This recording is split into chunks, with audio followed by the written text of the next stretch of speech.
Pagbasa mula sa aklat ni Propeta Isaías.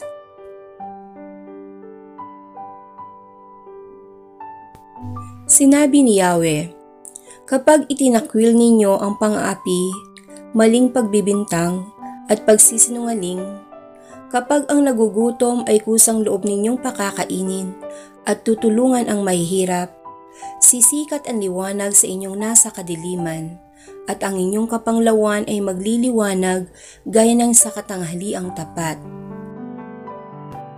Patuloy kayong papatnubayan ni Yahweh at ibibigay ang pangangailangan sa gitna ng disyerto.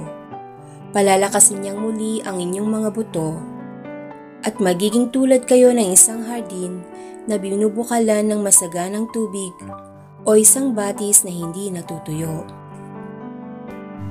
Muli ninyong itatayo ang kutang gumuho at itatatag ito sa dating pundasyon. Makikilala kayo bilang tagapagtayo ng mga nawasak na pader, mga tagapagtatag ng bagong pamayanan. Sinabi pa ni Yahweh, inyong igagalang ang takdang araw ng pamamahinga. Huwag kayong gagawa para sa pansariling kapakanan sa araw na banal. Sa araw na ito'y mamamahinga kayo at huwag maglalakbay o gagawa o mag-uusap ng tungkol sa mga bagay na walang kabuluhan. At kung magkagayon, madarama ninyo ang kagalakan ng paglilingkod sa akin.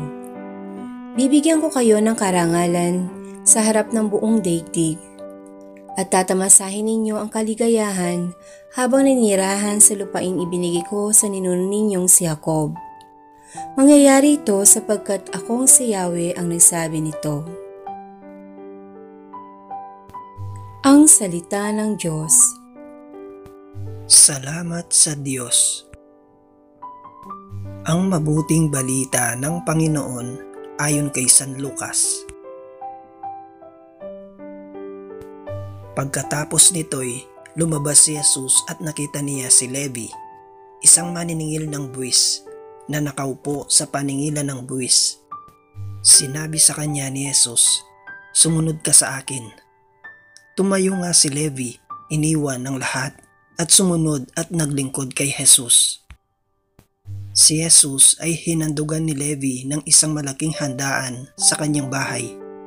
Kasalo niya roon ang maraming maniningil ng buwis at iba pang mga tao, kaya't nagbulong-bulungan ang mga Pariseo at ang mga kasamahan nilang tagapagturo ng kautusan. Sinabi nila sa mga alagad ni Jesus, "Bakit kayo kumakain at umiinom na kasalo ng mga maniningil ng buwis at ng mga makasalanan?"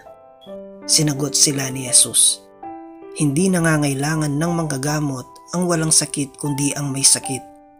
Hindi ako naparito upang tawagin ang mga matuwid, kundi ang mga makasalanan upang sila'y magsisi."